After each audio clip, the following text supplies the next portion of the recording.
अच्छा, DAV college से LLB किया है।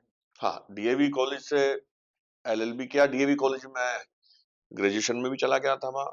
एक्चुअली डीएवी कॉलेज में जब हम रहे तो हम लोगों की आदत थी कि हम लोग, जो हमारे क्षेत्र के लोग आते थे, बच्चे आते थे, मेरे घर में तो क्षेत्र के परिवार के जो जिम्मेदार लोग आते थे, किसी का एडमिशन नहीं होता था, किसी कुछ समस्याएं होती थी, तो मेरा इंटरेस्ट था उनको दूर कराने का, उनकी समस्याओं को।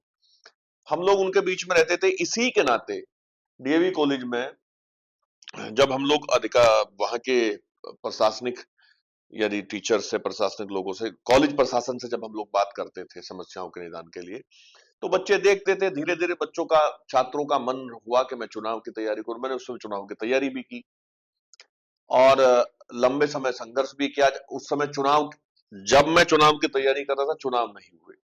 फिर हम लोगों ने संघर्ष किया छात्र राजनीति में चुनाव कराने के लिए।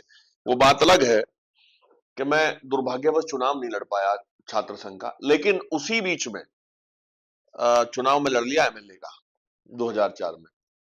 उसके बाद फिर हमने अपना ग्रुप यहां लड़ाया। आज भी पुराने अखबार मेरे पास होंगे।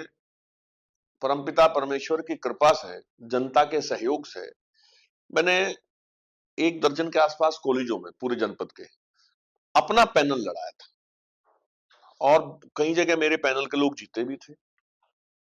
यहाँ शहर में भी कई जगह जीते थे। हमारे उस समय के जाट कॉलेज के महासचिव अभी अभिषेक चौधरी जी मेरे साथ ही बैठे हैं, ये भी थे। हम लोग जो भी काम करते हैं आज तक मन से करते हैं। अच्छा, छात्र नेता आपने वहां से चुनाव लड़ने की ठानी लेकिन नहीं लड़ पाए, विधायक ही लड़ने का आपको मौका मिला और विधायक भी आप बने। इसी बीच आज की राजनीति में, आज के छात्र में, क्योंकि आपने कहा बड़े बड़े आपने संघर्ष भी किए, तो तब में और अब में क्या फर्क दिखता है? आज तो छात्र राजनीति कहाँ रहेगी? आप अपने जनपद में देख लो। छात्र राजनीति में अच्छे लोग आते थे छात्र राजनीति के जरिए, लेकिन आज कहाँ है? अब तो कोई अपनी आवाज उठाए तो उसकी आवाज को दबा दिया जाता है। अब तो आप देखो, छात्र राजनीति के लोग बहुत अच्छा फील्ड रहा नहीं, अब कहीं है ही नहीं छात्र राजनीति अच्छा, अब। आज तक अभी भी छात्रों की मांग है कि चुनाव नहीं आप होता छात्र छात्र संघ राजनीति की का। बात कर रहे हो, इन्होंने तो शिक्षा का व्यापारीकरण कर दिया। अब तो नई नई यूनिवर्सिटियां खुल रही हैं, प्राइवेट यूनिवर्सिटी हैं, नए नए कॉलेज खुलते हैं उन प्राइवेट यूनिवर्सिटीज के। अब तो दुकान खोली जा रही है। अभी मेरा सवाल था, हम लोगों ने उस सदन में भी उठाने का काम किया था। आप देखो ना, शिक्षा का क्या हाल है। बहुत खराब स्थिति में शिक्षा है आज। बहुत अच्छी बात नहीं है कि हम अच्छे स्कूल में चले गए। गवर्नमेंट की पॉलिसी होनी चाहिए थी कि सरकारी खुले, चाहे प्राइवेट भी खुले, इसका कोई एतराज नहीं है। प्राइवेट खुले, जिनके पास पैसा है, निजी विद्यालय खोले, कोई दिक्कत नहीं है। लेकिन मेरे भाई साहब, सरकार का दायित्व है कि हम शिक्षा के क्षेत्र में ऐसी स्थिति पैदा कर दें कि हमारे गांव के स्कूल का, प्राइमरी पाठशाला का टीचर इतना अच्छा पढ़ाए और उसके पढ़ाए हुए बच्चे ऐसे हों जो पब्लिक स्कूल के बच्चों के साथ बैठे, तो उनमें कोई प्रतिस्पर्धा ना हो। पब्लिक स्कूल का बच्चा ऐसा ना हो कि कोई विशेष कैटेगरी में हो। मतलब ये है कि शिक्षा जमीन तक पहुंचनी चाहिए, नहीं पहुंच पा रही ना।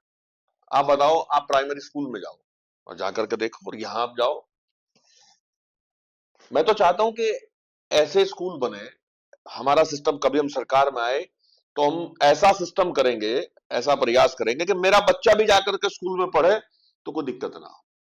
अच्छा, ये स्कूल की बात आप कर रहे हैं, क्या जब आप छात्र नेता, ग्रुप आपका बन रहा था, छात्र नेता चुनाव, छात्र संघ के चुनाव की भी आपने तैयारी की, तो कुछ चुनौतियां सामने आती हैं एक छात्र के रूप में, ऐसी क्या चुनौती रही कि जिसे आपने उसे फिर किस तरह से फेस किया? किस चुनौती, तरह की चुनौती छात्र संघ के चुनाव चुनौती में आती बहुत थी? थी। छात्र नेता के सामने काफी तरह की मशक्कत आते हैं, अलग अलग छात्रों के साथ कुछ ना कुछ समस्या खड़ी रहती है। चुनौती बहुत थी और चुनौतियों का हमने सामना भी किया। हम मजबूती से रहे, छात्रों के बीच में रहे, और ऐसा नहीं कि जब तक चुनाव की तैयारी की तब तक नहीं, उसके बाद भी। आज भी अगर कोई छात्र फोन करता है तो हम सम्मान के साथ उसकी बात को उठाने का काम करते हैं। और भैया, उस समय की अलग परिस्थितियां थी। आज उस समय के जो छात्र नेता थे, आज परिस्थितियां बदल गई हैं। उन्हीं में से एक छात्र नेता जिया चौधरी है, हमारी पार्टी के जिला अध्यक्ष। वो उस समय अलग राजनीति करते थे, मैं अलग राजनीति करता था। आज हम लोग साथ हैं, वो हमारी पार्टी के जिला अध्यक्ष यानी हैं। कि जिया चौधरी अलग। बहुत सारे लोग हैं। एक त्यागी जी थे, वो अपना जॉब करते हैं।